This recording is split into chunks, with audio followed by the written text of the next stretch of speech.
Hello and Merry Christmas, everyone, and welcome to this special Christmas Day edition of The Living Room, a cinematic alternative to the Queen's speech, brought to you by Curzon Home Cinema.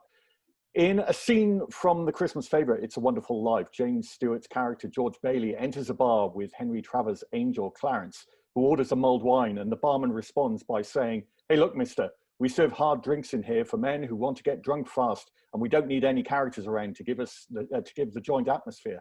Clearly, they should have gone to Roaring Twenties, the garrulous and atmospheric location of Bill and Turner Ross's superb film, Bloody Nose, Empty Pockets. And I'm delighted to welcome Bill and Turner to the living room. Hi, guys. Hello, thank you for having us. Merry Christmas. Merry Christmas.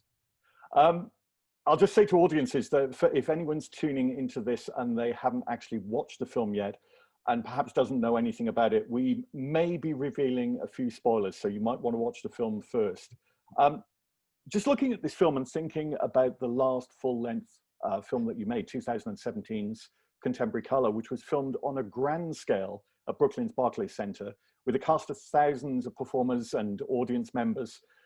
Bloody Nose's Empty Pockets unfolds in a small bar with no more than about a dozen or so regulars and bar staff. Was this contrast part of the reasoning behind making this film? This movie comes out of Contemporary Color. We were having a conversation while making it. How did that come up, Turner? Because we were, the whole time we were working with David, we were thinking about this film as well, and we were singing his song, Heaven. Heaven. Yeah. Heaven is a place. I had a dream, actually, the night that we finished the Contemporary Color of the film, and we walked into the empty arena, and he just played one last song. He played Heaven. And I thought about that, sort of the purgatory that is this space, these liminal spaces that we share.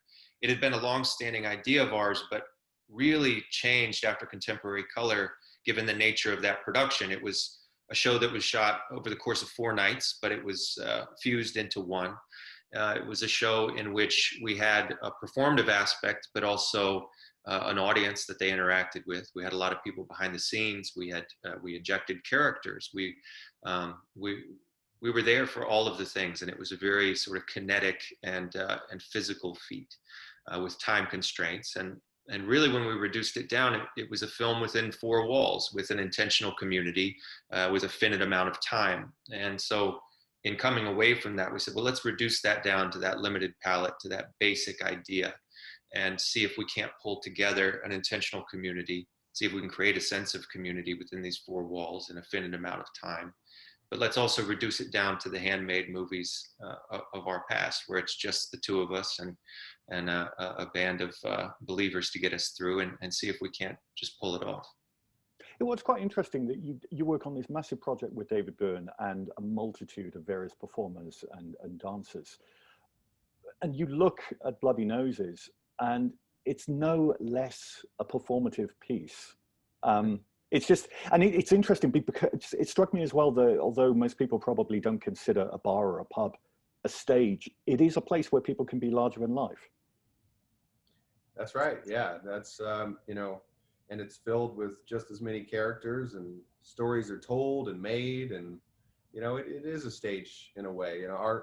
We've been going to bars for a very long time. Our uncle, when he would babysit us, would sit us at the end of the bar, and we watch wrestling with him. And we'd be little guys, but we'd be watching these larger than life characters tell these incredible tales. So it's always stuck with us as sort of this this wild place where anything could happen. And I know that you've spoken in the past in different interviews about Eugene O'Neill's The Iceman Cometh, and there is a Eugene O'Neill link with one of the characters in the film. But I was just thinking of jumping forward and looking at something like Cheers even. Do you see this film as sort of within a lineage of this tradition within the visual medium in America of focusing on these lives? Well, those are our predecessors. And I think there's a much longer lineage throughout all of art and history about these collective spaces, and especially, our booze emporiums, where we choose to tell our tall tales and seek some relief.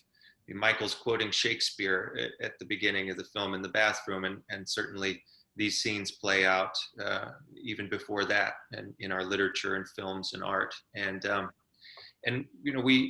you know, while we've been purveyors of these spaces in our lives, we've also been purveyors of that cinema and literature that spends time in these places. And you know, whether people want to put us in conversation with things as astounding as Cheers of the Iceman Cometh is up to the world, but that's certainly where our references come from.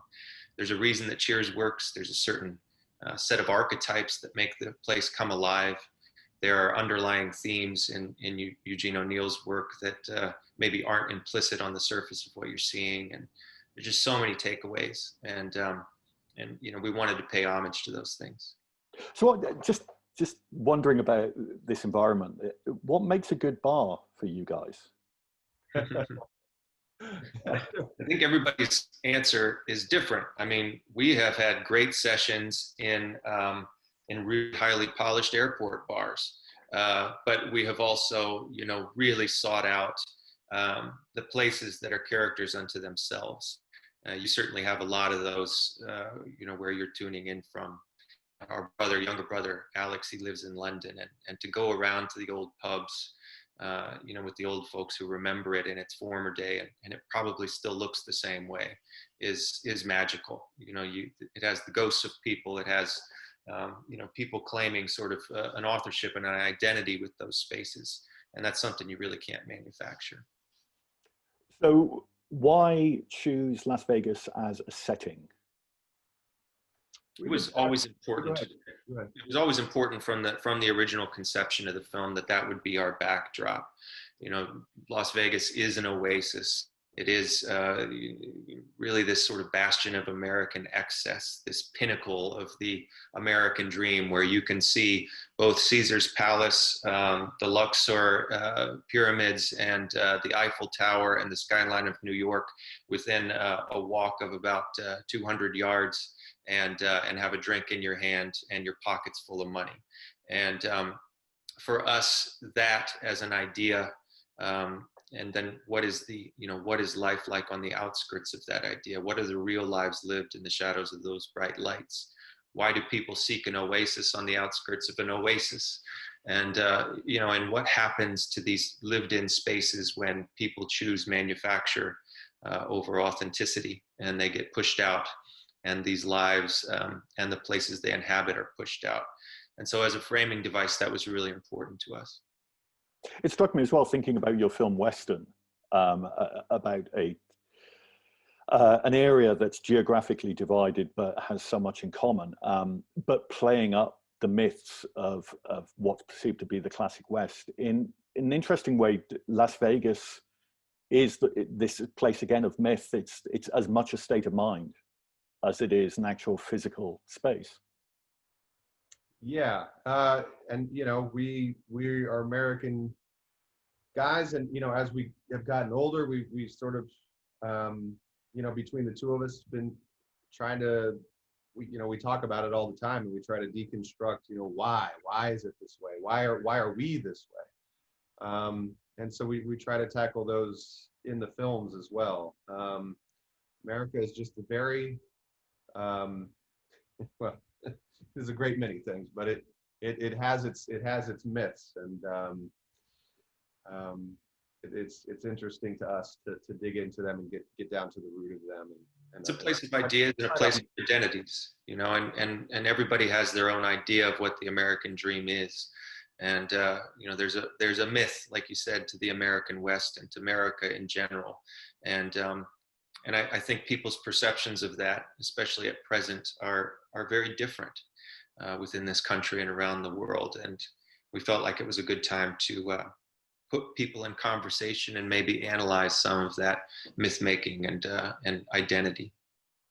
I want to come back to the sort of themes that you explore throughout the film, but perhaps for some people who aren't completely aware of it, I hate to kind of pop the balloon and shatter the illusion, but just to talk about some of the physical aspects of the film. First of all, it's not actually Las Vegas, is it?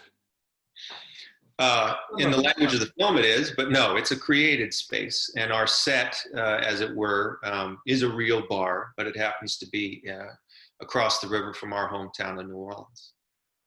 And the people themselves, you cast them specifically as archetypes, or were they people you've known a long time? About a third of them we pulled from our own lives. The rest we just did a lot of bar scouting.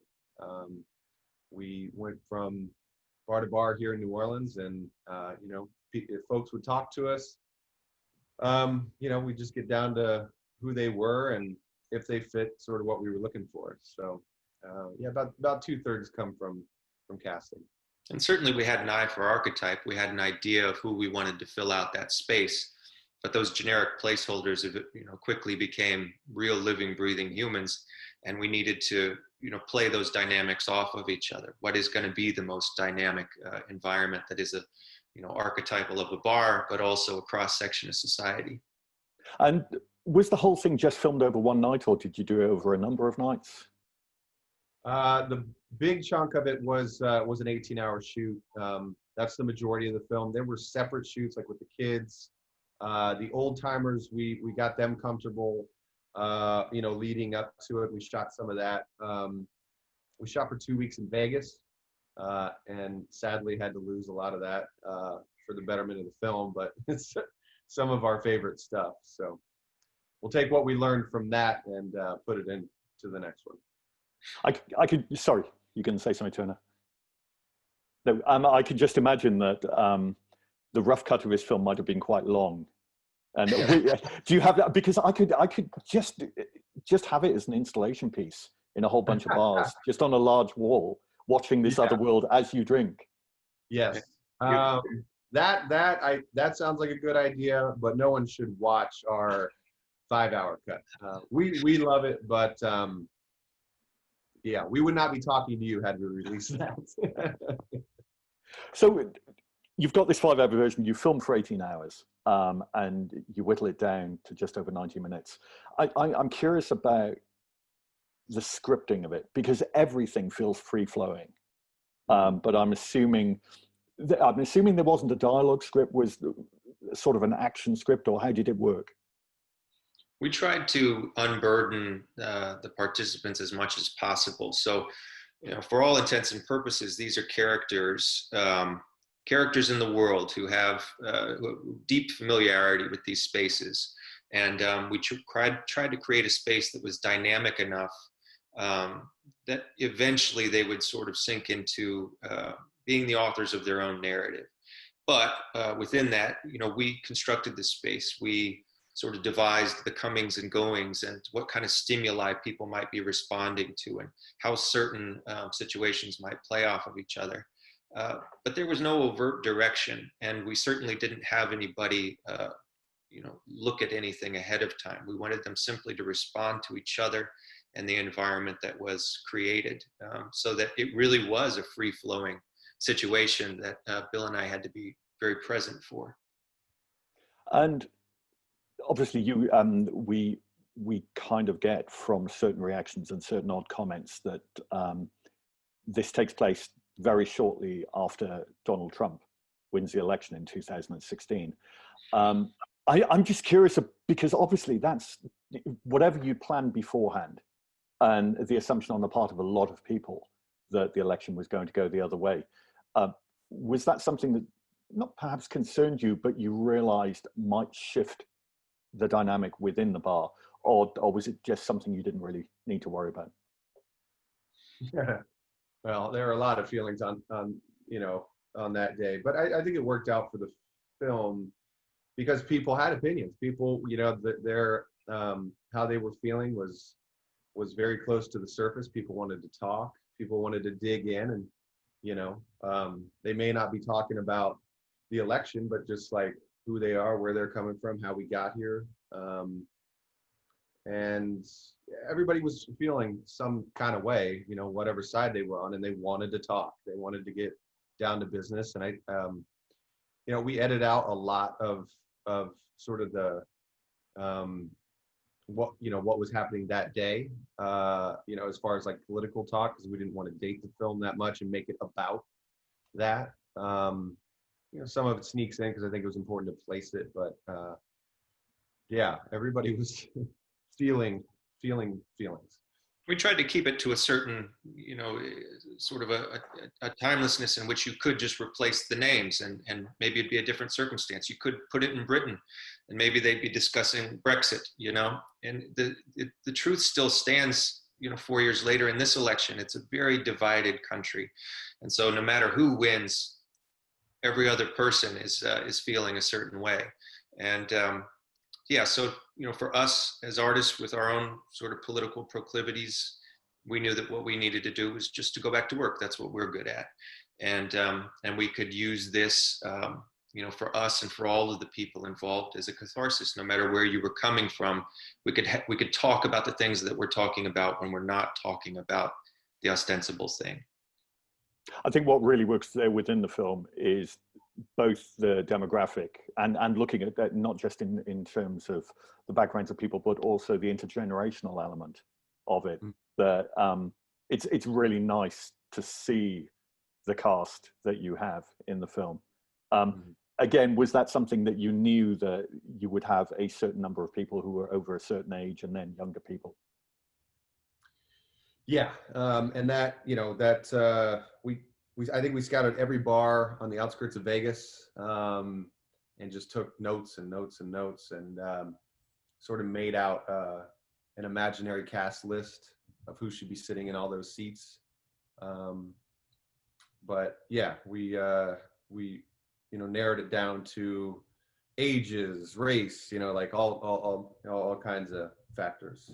Because we wanted a cross-section of society, and the truth of a bar is, especially in these spaces like Las Vegas or even here in New Orleans where we live, you're going to get a bunch of different people coming and going through a space like that. You're going to have some folks who have worn out the seats that they sit in, and then you're going to have some people seeking curiosity, and some folks who just drop in for one, and everybody may not be like-minded, and they can speak for a different experience. And just thinking about one of the characters and one of the scenes that I really like earlier on in the film, Mike, one of the central characters, and we see him go to sort of clean himself up in the morning in that bathroom. You mentioned it's a real bar, but the light in that room is this beautiful ochre color. And actually, I watched recently Krzysztof Kieślowski's short film about killing, which has almost exactly the same colors throughout. Wow. Did you just use the lighting that was there, or did you go for specific lighting and colors in certain parts of the bar? The Roaring Twenties is very red. We planted lights in there and it's also very dark. So we had to bring up the light quite a bit, but we loved it for that, that very reason. It's a very womb-like, you are hiding from the outside world when you walk into the Roaring Twenties. You're escaping the bright sun of, Las Vegas. But we did very little we didn't change the look of it, but we brought the light up enough, to do the job. No, there's no artificial lighting, but there were some dark corners. There were some visual components that we needed to be aware of. But yeah, like Bill said, it has its own atmosphere, and we didn't want to mess with that. You don't want to look like a TV show where everybody's lit somehow from beneath the bar and it seems like the air has been purified. This needed to be a real lived-in, messy, gritty, smoky, smelly space. The other lovely thing is that you go away from the bar and you actually feel like in certain corners that you're in someone's lounge in their house, which is just fantastic. Right. Yeah. Just thinking about some other films' influences, and I don't know what kind of fed into your thinking about developing this, but a couple I had, John Cassavetes' Husbands.